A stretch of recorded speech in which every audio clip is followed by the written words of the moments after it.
السلام عليكم ورحمة الله وبركاته.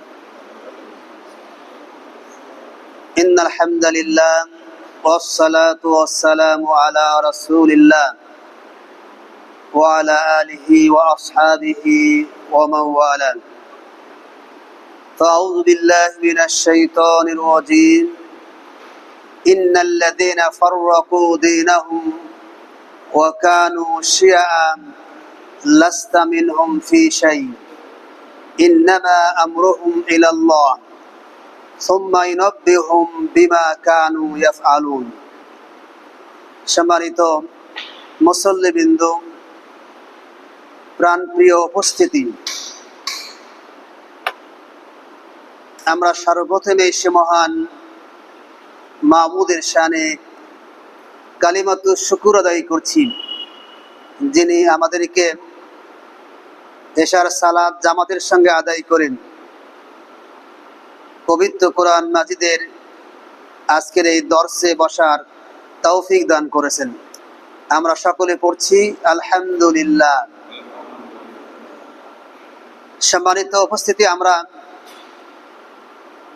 আলোচনা করছি আশুরায়ে মুহররমের করণীয় এবং বর্জনীয়। ইনশাআল্লাহ আজকে আমরা এই আশুরাকে কেন্দ্র করে, বিশেষ করে কারবালার প্রান্তরে হুসাইন রাদিয়াল্লাহু তাআলা আনহু এবং তার পরিবারের হত্যাকাণ্ড, শহীদ বা নিহত হওয়া কেন্দ্র করেন আজকে মুসলিম বিশ্ব তাদের অবস্থান কি, মুসলমানরা এই ঘটনাকে কোন দৃষ্টিকোণ থেকে বিচার করেন, বিবেচ্য করেন, পালন করেন, উদযাপন করে থাকেন। মূলত কারবালার ঘটনা কেন্দ্র করে মুসলিম বিশ্ব, তামাম বিশ্বের মুসলমানগণ তিনটি শ্রেণীতে বিভক্ত। কয়টি শ্রেণীতে বিভক্ত? তিন ভাগে বিভক্ত। আমাদের জুমার আলোচনা আজকে রেখেছে, তবে সেখানে আমরা বিস্তারিত বলি নাই। এখানে আমরা মোটামুটি বিস্তারিত আলোচনা করব। তিন শ্রেণীর মধ্যে একটি শ্রেণী নিয়ে আজকে আলোচনা করব। আমরা শুধু আজকে এক শ্রেণী মুসলিমদের আকীদা বিশ্বাস নিয়ে আমরা আলোচনা করব। বাকি দুই শ্রেণী নিয়ে আমরা পরবর্তী 2 সপ্তাহে আমরা ইনশাআল্লাহ আলোচনা করব। কারবালার ঘটনা কেন্দ্র করে মুসলিম বিশ্ব 3 ভাগে বিভক্ত এবং 3 ভাগের আকীদা বিশ্বাস, চিন্তা চেতনা, কারবালার ঘটনা উদযাপনের পদ্ধতি আলাদা। এই 3 শ্রেণীর মধ্যে প্রথম শ্রেণী হচ্ছে শিয়াগণ। কারা? শিয়ারা, যারা ইমাম হুসাইনের কারবালার ঘটনা কেন্দ্র করেন, তারা মিথ্যা শোক পালন করেন। অর্থাৎ মিথ্যা শোক পালনকারী এই শিয়ারা হচ্ছে এই প্রথম শ্রেণীর অন্তর্ভুক্ত এবং তাদের সমর্থক ভণ্ড, কুফার, উগ্র পন্থী মানুষেরা এবং তাদের অনুসারী কিছু লেখক, ঐতিহাসিকগণ, যারা ইমাম হুসাইন রাদিয়াল্লাহু তাআলা আনহু এর শাহাদাতকে ওমর, ওসমান, আলী, জুবাইর এ সমস্ত মহান সাহাবীদের শহীদের চাইতে অনেক বড় করে তারা বিবেচনা করে থাকেন। এই শিয়ারা ইমাম হুসাইনের হত্যাকাণ্ড কেন্দ্র করেন, তারা যে উদযাপন করেন, যে শোক গাথা, শোক মিছিল, শোক দিবস পালন করেন, অথচ তাদের কাছে ওমর ফারুক রাদিয়াল্লাহু তাআলা আনহু, যাকে ফজরের সালাত পড়া অবস্থায় পেছন থেকে ছুরি দিয়ে আঘাত করে তাকে হত্যা করা হয়েছিল।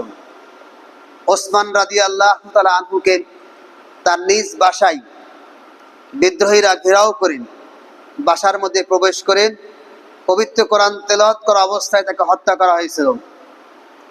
আলী রাদিয়াল্লাহু তাআলা আনহুকে ফজরের সালাত পড়তে তিনি যাচ্ছেন, প্রতিমধ্যে এই বিদ্রোহীরাই, এই শিয়ারাই, কুফাবাসীরা তাকে পেছন থেকে ছুরি মেরে হত্যা করেছিল। আব্দুল্লাহ ইবনে জুবাইর রাদিয়াল্লাহু তাআলা আনহুকে কুখ্যাত শাসক হাজ্জাজ বিন ইউসুফ হত্যা করেন, মাথা দ্বিখণ্ডিত করেন, তাকে নির্মমভাবে শহীদ করেছিলেন। এই হত্যাকাণ্ড প্রত্যেকটা কিন্তু অত্যন্ত দুঃখজনক এবং অত্যাচারমূলক, জুলুমমূলক, অত্যন্ত নির্মম, অন্যায়। কিন্তু শিয়ারা এই হত্যাকাণ্ডকে তারা খুব বেশি গুরুত্ব দেয় না, যতটা গুরুত্ব দিয়ে ইমাম হুসাইনের শাহাদতকে তারা উদযাপন করে থাকেন। অথচ এই হত্যাকাণ্ডগুলো ইমাম হুসাইনের হত্যাকাণ্ড থেকে কোন অংশে কম নয়, বরং অনেক অংশে বেশি। ইমাম হুসাইনের মর্যাদা বেশি নাকি আবু বকর, ওমর, ওসমান, আলীর মর্যাদা বেশি? বলেন তো ভাইরা আমার। অবশ্যই আবু বকর, ওমর, ওসমান, আলীর মর্যাদা সবচেয়ে বেশি। সুতরাং এই শিয়ারা ইমাম হুসাইনের কারবালার প্রান্তরে এই হত্যাকাণ্ড কেন্দ্র করে যে কি ধরনের অন্যায়, শিরিক, বেদাত করেন সেটা কিন্তু আমরা গত পর্বে আলোচনা করেছি, নিশ্চয়ই আপনারা শুনেছেন, দেখেছেন। সুতরাং এই শিয়াদের যারা এই দিবসগুলি পালন করেন তাদের মধ্যে অন্যতম হচ্ছে এই দিবসের প্রবর্তক, এই অংশের প্রবর্তক, এই দলের প্রধান হচ্ছে যিনি প্রধান তিনি হচ্ছেন মুখতার সাকাফি। মুখতার সাকাফি কুফার ভণ্ড নবী মুখতার সাকাফি, যার জন্ম হয়েছিল তায়েফের সাকেব গোত্রে। এই লোকটি প্রথমত আব্দুল্লাহ ইবনে জুবাইরের পক্ষের মানুষ ছিলেন এবং একজন সৎকর্মশীল ছিলেন, একজন গণী মানুষ ছিলেন। কিন্তু পরবর্তীতে উচ্চভিলাষী মিথ্যার আশ্রয় নিয়ে সম্পদের লোভে পড়ে লোকটি পথভ্রষ্ট হয়ে যায়। অবশেষে সে ইমাম হুসাইনের পক্ষে তার হত্যাকাণ্ডের বিচার দাবি করে সে নিজের হাতে আইন তুলে নিয়ে যারা ইমাম হুসাইনকে হত্যা করেছিল, উবাইদুর বিন জিয়াদ, ওমর ইবনে সাদ, শিমার সহ এদেরকে সে অন্যায়ভাবে হত্যা করে এই দিবসকে সেই শোক দিবস ঘোষণা করেন এবং শোক দিবস হিসেবে তারা এই দিবসকে পালন করে থাকে। পরবর্তীতে মুসআব বিন জুবাইর এর সৈন্যগণ তাকে 67 হিজরিতে কুফায় তাকে হত্যা করে এবং সে নিহত হয়। এই মুখতার সাকাফি হচ্ছে তায়েফের সাকিব গোত্রের একজন ব্যক্তি। সে হচ্ছে শিয়া মতবাদের প্রতিষ্ঠাতা এবং বলা যায় শিয়াদের প্রধানতম যারা লিডার তাদের অন্যতম হচ্ছে মুখতার সাকাফি। প্রিয় ভাইরা আমার, এই শিয়ারা হচ্ছে এই দিবসের প্রবর্তক। এখন আমরা জানার চেষ্টা করব শিয়া কারা, শিয়া সম্প্রদায় কারা এবং তাদের আকীদা বিশ্বাস কি। এটা জানা খুব গুরুত্বপূর্ণ, কারণ আমরা যারা নিজেকে আহলে সুন্নাত জামাত মনে করি, চার মাযহাবের লোক মনে করি, সুন্নি মনে করি, এদের মধ্যে অনেক মানুষ আছে আমরা যাদের মধ্যে এই শিয়াদের আকীদা আমরা লালন পালন করে থাকি। শিয়াদের আকীদাগুলো এত জঘন্য যে যদি আপনি এগুলি পরিত্যাগ করতে না পারেন তাহলে কিন্তু আপনি ইমানদার থাকতে পারবেন না, মুসলিম মিল্লাতের অন্তর্ভুক্ত হতে পারবেন না। শিয়াদের আকীদাগুলোর মধ্যে একটা আকীদা হচ্ছে শিয়ারা মনে করেন যে তাদের ইমামগণ অতীত ভবিষ্যৎ সম্পর্কে সব কিছু জানেন। অর্থাৎ শিয়ারা মনে করে তাদের ইমামগণ গায়েব জানেন, নাউযুবিল্লাহ জালিক। আর আমরা বিশ্বাস করি গায়েব একমাত্র কে জানেন? আল্লাহ জানেন। শিয়াদের আরেকটা আকীদা হচ্ছে যে তাদের ইমামদেরকে চেনা মানা ফরজ, ইমামদেরকে অস্বীকারী ব্যক্তি কাফির, তাদের প্রতি রাসূলের ন্যায় আনুগত্য প্রদর্শন করতে হবে। এই কথাটা ওদের ভ্রান্ত আকীদার অন্তর্ভুক্ত, কারণ ইমামদের চেনা জানা ফরজ নয়, বরং ইমামরা যদি আল্লাহ এবং রাসূলের কোরআন সুন্নাহর আলোকে আনুগত্য করেন, আমাদেরকে আনুগত্য করতে বলে, তাদের আনুগত্য করাটা ফরজ। সুতরাং তাদেরকে আল্লাহ রাসূলের ন্যায় আনুগত্য করতে হবে যদি তারা আল্লাহ রাসূলের আনুগত্য করেন। শিয়াদের আরেকটা আকীদা হচ্ছে শিয়ারা বিশ্বাস করে তাদের ইমামগণ নিষ্পাপ, তাদের ইমামগণ কি নিষ্পাপ। আমরা বিশ্বাস করি কি নবী রাসূল ছাড়া পৃথিবীর কেউ নিষ্পাপ হতে পারে না।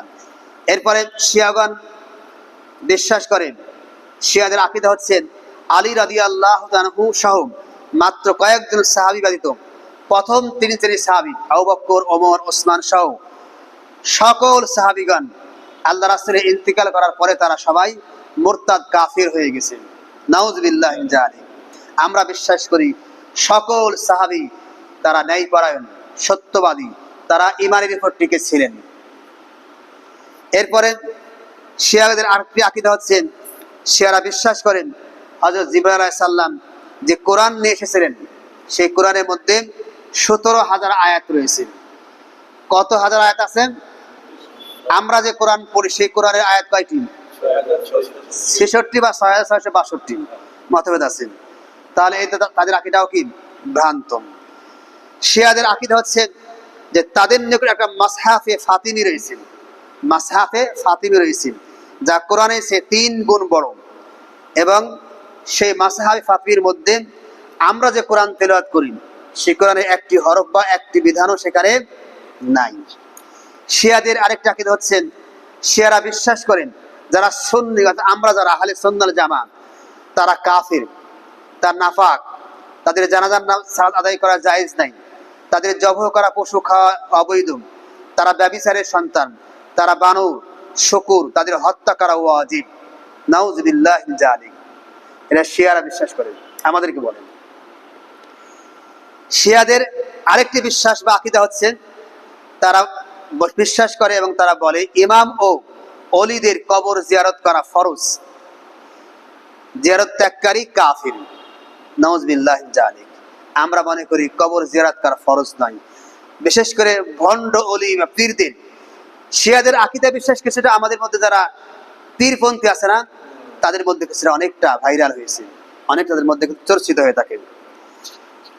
এরপরে শিয়াদের আরেকটা আকীদা হচ্ছে ইমাম হুসাইন রাদিয়াল্লাহু তাআলা আনহু এর কবর জিয়ারত করা 20 বার হজ উমরা করার চেয়ে অধিক উত্তম। নাউযুবিল্লাহি মিন যালিক। কিন্তু আমরা বিশ্বাস করি না কারো কবর জিয়ারত করলে কখনো হজ উমরার সওয়াব পাওয়া যায় না, বরং কবর জিয়ারত করলে সেখানে আল্লাহর কথা স্মরণ হয়, পরকালের কথা স্মরণ হয়, মৃত্যুর কথা স্মরণ হয়, ফলে মানুষ নিজেকে ইসলাহ করতে পারেন, সংশোধন করতে পারেন। এরপরে শিয়াদের আরেকটা আকীদা হচ্ছে ইমাম মাহদী দাউদ আলাইহিস সালামের পরিবারের বিধান অনুযায়ী পৃথিবী শাসন করবেন। শিয়ারা বিশ্বাস করেন ইমাম মেহেদী শেষ জামানে আসবে না, সেই ইমাম মেহেদী হযরত দাউদ আলাইহিস সালামের পরিবারের বা তার বিধান অনুযায়ী দেশ বা বিশ্ব পরিচালনা করবেন। আমরা আহলে সুন্নাত ওয়াল জামাত বিশ্বাস করি ইমাম মেহেদী আল্লাহ রাসূলের বংশের হবেন এবং তিনি কোরআন এবং সুন্নাহর আলোকে বিশ্বকে পরিচালনা করবেন। এরপরে বর্তমান বিশ্বের ইরানের যে ইমাম, তার নাম কি? আয়াতুল্লাহ ইমাম খোমেনি। তিনি বলেন যে আমাদের ইমামদের মর্যাদা এত উঁচু স্তরের যে আল্লাহর নিকটবর্তী ফেরেশতা বা প্রেরিত নবী উক্ত মর্যাদায় পৌঁছতে পারে না। নাউযুবিল্লাহি মিন যালিক। অথচ নবী রাসূলের তুলনায় পৃথিবীর কোন মানুষই নবী রাসূলের মর্যাদায়, ফেরেশতার মর্যাদায় কখনো কোনো মানুষ পৌঁছতে পারবে না। এরপর শিয়াদের আরেকটা আকীদা হচ্ছে, আমাদের কালিমা হচ্ছে কি লা ইলাহা ইল্লাল্লাহু মুহাম্মাদুর রাসূলুল্লাহ, আর শিয়াদের কালিমা হচ্ছে লা ইলাহা ইল্লাল্লাহু মুহাম্মাদুর রাসূলুল্লাহি ওয়া আলিউন খলিফাতুল্লাহ। এটা তাদের ভ্রান্ত আকীদা। শিয়াদের অনেকগুলি এখানে আছে, আমি যেগুলি গুরুত্বপূর্ণ সেগুলি বলছি। শিয়াদের আরেকটা আকীদা হচ্ছে, শিয়ারা আমরা যে হাদিসগুলি পড়ি, শিখি, জানি, বুখারী, মুসলিম, তিরমিজি, আবু দাউদ, ইবনে মাজাহ, এই হাদিসগুলো আমরা পড়ি, শিয়ারাদের হাদিস বা সুন্নাহ এগুলি থেকে আলাদা, পৃথক। তারা তার হাদিসগুলি কখনো তারা মান্য করে না, পালন করে না, অনুসরণ করে না, বিশ্বাসও তারা করে না। কারণ তারা মনে করেন আলী এবং তার বংশের লোকজন ছাড়া যেহেতু সকল সাহাবীরা কাফির, সুতরাং তার কিতাবের হাদিসগুলো যেহেতু আবু বকর, ওমর, ওসমান, আবু হুরায়রা, ইবনে মাসউদ, আব্দুল্লাহ আব্বাস, এই সমস্ত মহান সাহাবীগণ সংকলন করেছেন, তারা রিওয়ায়াত করেছেন, বর্ণনা করেছেন, সুতরাং তাদের রিওয়ায়াতকৃত বর্ণনাকৃত হাদিসগুলো সব মিথ্যা। কারণ শিয়ারা তাদেরকে কাফির বলে বিশ্বাস করেন। শিয়াদের কোরআনে সূরাতুল বেলায়া নামে একটি সূরা রয়েছে, যে সূরা আমাদের কোরআনে নাই। এটা তাদের ভ্রান্ত আকীদা, বিশ্বাস। এরপরে শিয়াদের মতে মোতা বিবাহ করা জায়েজ। মোতা বিবাহ কি? মোতা বিবাহ হচ্ছে আপনি এক জায়গায় গেছেন, মনে করেন এখান থেকে আপনি ভারতে গেছেন, ভারতে গিয়ে আপনি 20 দিন থাকবেন, সেখানে আপনার জৈবিক চাহিদা প্রয়োজন। এমত অবস্থায় আপনি একজন নারীকে একটা নির্দিষ্ট সময়ে নির্দিষ্ট অর্থের বিনিময়ে বিবাহ করবেন। মনে করেন 20 দিনের জন্য 20,000 টাকা যাকে বিবাহ করবেন, চুক্তি থাকবে, শর্ত থাকবে, 20 দিন পর বিবাহটা ভঙ্গ হয়ে যাবে, যার মধ্যে আমরা দুইজন পরস্পর পৃথক হয়ে যাব। এটা হচ্ছে মোতা বিবাহ। শিয়াদের মতে এই বিবাহটাকে বৈধ, জায়েজ। আর ইসলামে এই বিবাহ আল্লাহ রাসূল চিরতরে হারাম করে গিয়েছেন, সুতরাং এটা অবশ্যই বৈধ না, এটা হারাম। শিয়াদের আরেকটি বিশ্বাস হচ্ছে, শিয়ারা বিশ্বাস করে প্রকৃতপক্ষে আলী রাদিয়াল্লাহু তাআলা আনহু নবী ছিলেন, শেষ নবী ছিলেন, কিন্তু হযরত জিবরাইল সাল্লাম ভুলক্রমে ওহী আলীর কাছে না নিয়ে এসে মুহাম্মদ সাল্লাল্লাহু আলাইহি সাল্লামের কাছে নিয়ে গেছেন। এটা কত বড় মিথ্যাচার আমরা সাধারণ মানুষও এটা সহজেই বুঝতে পারিনি। শিয়াদের আরেকটি বিশ্বাস হচ্ছে, শিয়ারা মনে করেন তাদের ইমামদের হাতে জান্নাত জাহান্নামের চাবিকাঠি আছে। ইমামরা ইচ্ছা করলে কাউকে জান্নাত নিয়ে যেতে পারেন, ইচ্ছা করলে কাউকে জাহান্নামেও নিয়ে যেতে পারেন। এক শ্রেণীর ভণ্ড পীর আছে আমাদের সমাজে, তারাও বিশ্বাস করে যে তারা মুরিদদেরকে সুপারিশ করে জান্নাত নিয়ে যেতে পারেন, জাহান্নাম থেকে বাঁচাতে পারেন। আছে না এরকম? আছে। শিয়াদের আকীদা থেকে আসছে। এরপর শিয়াদের অনেকগুলো আকীদার মধ্যে আর যে একটা বলে শেষ করব আমরা, সেটি হচ্ছে শিয়ারা মনে করে যে বর্তমানে তাওরাত ইনজিল যেমন ইহুদি খ্রিস্টানরা বিকৃত করেছে না, শিয়ারা মনে করে যে আবু বকর, ওমর, ওসমান, আলী এবং তার বংশের লোকজন ছাড়া বাকি সব সাহাবীরা আল্লাহ রাসূলের ইন্তিকাল করার পরে কোরআনকে বিকৃত করেছেন। নাউযুবিল্লাহ মিন যালিক। এরপরে শিয়াদের আরেকটি বিশ্বাস হচ্ছে যে কোরআনের প্রায় 2/3 গায়েব করে দেওয়া হয়েছে। কোরআনের মোট পারা হচ্ছে 90টা। কয়টা পারা? আমরা কয় পারা কোরআন পড়ি? 30 পারা। তারা মনে করেন 30 পারা নবীর কাছে আল্লাহ গোপন ছিল, আর 30 পারা প্রকাশ করা হয়েছে, আর 30 পারা তাদের ইমামদের কাছে গোপন আছে। এই বিশ্বাসটা আমাদের সমাজের ভণ্ড পীরদের মধ্যে আছে। আমাদের পীরেরাও এই ধরনের বিশ্বাস করে থাকে আমাদের দেশের। তারাও এই আকীদা পেয়েছে কোত্থেকে? শিয়াদের কাছ থেকে। এরপরে শিয়ারা বিশ্বাস করে যে তাদের ইমামদের কাছে ওহী আসে, যেভাবে নবী রাসূলদের কাছে ওহী আসতো। শিয়াদের আরেকটি বিশ্বাস হচ্ছে, শিয়াদের ইমামদের মর্যাদা মুহাম্মদ সাল্লাল্লাহু আলাইহি সাল্লামের মর্যাদার মতোই। এরপরে শিয়াদের আরেকটি বিশ্বাস হচ্ছে ইমামগণের নিকট এমন জ্ঞান আছে যেই জ্ঞান কোন ফেরেশতার কাছেও নাই। শিয়াদের আরেকটি বিশ্বাস হচ্ছে, আকীদা হচ্ছে প্রত্যেক জুমার দিন রাত্রিতে ইমামগণের মিরাজ হয়, আল্লাহর সঙ্গে সাক্ষাৎ হয়। নাউযুবিল্লাহ মিন যালিক। এরপরে শিয়াদের আরেকটি বিশ্বাস হচ্ছে প্রত্যেক শবে কদর রাত্রিতে তাদের ইমামদের নিকট আল্লাহর পক্ষ থেকে কিতাব নাজিল হয়। নাউযুবিল্লাহ মিন যালিক। শিয়াদের আরেকটি বিশ্বাস, তাদের ইমামগণ তাদের মৃত্যু কবে হবে এবং তাদের জন্ম কবে হবে সেগুলো তারা জানেন। নাউযুবিল্লাহ মিন যালিক। অথচ কোরআনের স্পষ্ট বক্তব্য, মৃত্যু, জন্মের তারিখ, সময় এটা একমাত্র আল্লাহ ছাড়া কেউ জানেন না। তারা বিশ্বাস করে যারা ইমামদেরকে মানে না তারা কাফির। এরপরে শিয়াদের আরেকটি বিশ্বাস হচ্ছে প্রথম 3 খলিফা আবু বকর, ওমর, ওসমান, এই 3 খলিফার খলিফা নিয়োগ নির্বাচন এটা অবৈধ ছিল, এটা গ্রহণযোগ্য ছিল না, ফলে তারা ইসলাম থেকে খারিজ হয়ে গেছেন। নাউযুবিল্লাহ মিন যালিক। অথচ আমরা জানি এই 4 খলিফা নির্বাচন সাহাবীদের ঐক্যমতের ভিত্তিতেই হয়েছিল। এরপরে শিয়াদের আরেকটি বিশ্বাস হচ্ছে শিয়ারা মনে করে যে তারা জুমার নামাজ একাকী পড়লেও হয়ে যাবে। শিয়াদের আরেকটি বিশ্বাস, শিয়ারা কারবালার বাইরে, যে কারবালা ঘটনা কেন্দ্র করেই মূলত এদের আত্মপ্রকাশ প্রকাশ্য পাবেন। এর আগেই যদিও শিয়াদের আবির্ভাব হয়েছে।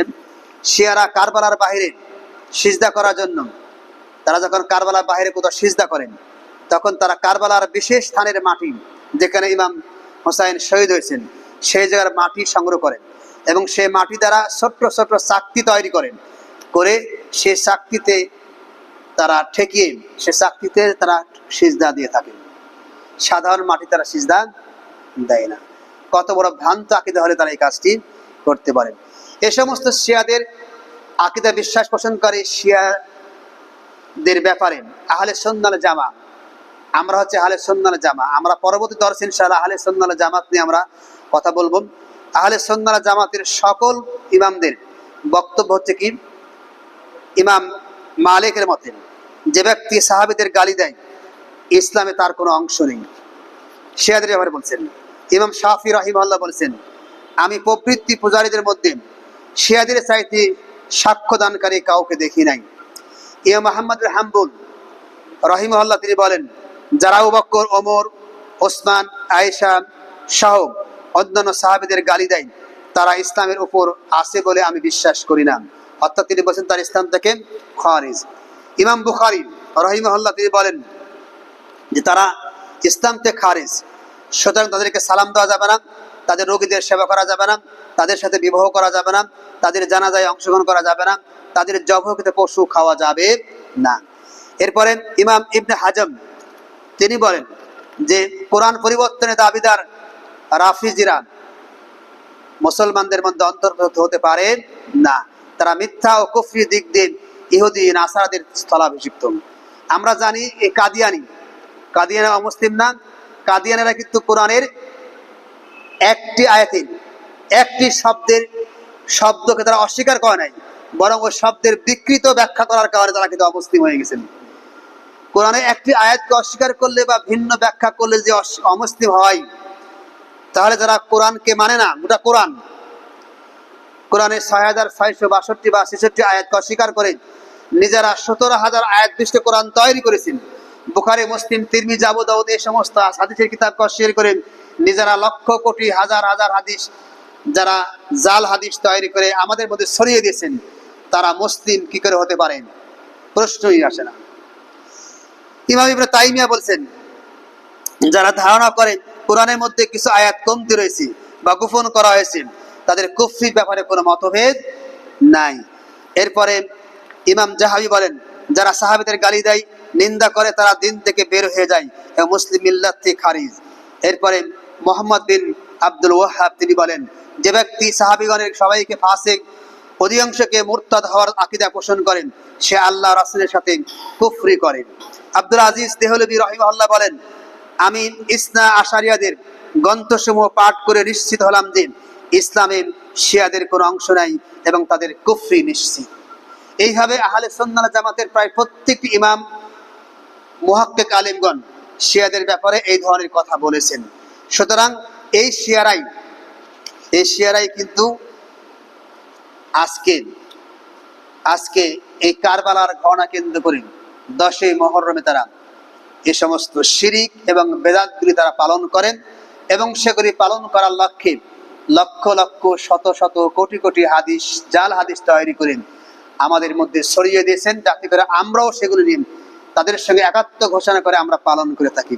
কিন্তু আমরা শিয়াদের আকীদা থেকে নিশ্চিত বিশ্বাস হলো আমাদের, নিশ্চিতভাবে আমরা জানলাম তারা যে আকীদাগুলো পোষণ করেন সে আকীদাগুলো কোরআন সুন্নাহ পরিপন্থী, আল্লাহ রাসূল, সাহাবী এবং সকল তাবিদের আকীদা বিশ্বাসের পরিপন্থী। সুতরাং আমরা একজন সহিহ আকীদা সম্পন্ন মুসলিম হিসেবে, আহলে সুন্নাহ ওয়াল জামাতের আকীদায় বিশ্বাসী দাবিদার হিসেবে আমরা কখনো শিয়াদের আকীদা পোষণ করতে পারি না। এই জন্য অবশ্যই আমাদেরকে হাদিসগুলিকে যাচাই বাছাই করে হাদিস কোনটি সহিহ, কোনটি জয়ীফ, কোনটি জাল, মনে রাখবেন জয়ীফ জাল হাদিসগুলো প্রায় অধিকাংশই শিয়াদের তৈরি। আমরা সেই জয়ীফ জাল হাদিসগুলি বর্জন করে সহিহ আকীদার, সহিহ হাদিসের আলোকে আল্লাহ এবং রাসূলের এবং তার সাহাবীদের এবং তাবিঈদের আকীদা অনুযায়ী আমরা আকীদা পোষণ করব। আল্লাহ আমাদের সেই তৌফিক দান করুক। সবাই বলে আমিন। হাযা মা ইনদি ওয়াল ইলমু ইনদাল্লাহ আলাইহি তাওয়াক্কালতু ওয়া ইলাইহি উনীব। আসসালামু আলাইকুম ওয়া রাহমাতুল্লাহি ওয়া বারাকাতুহু।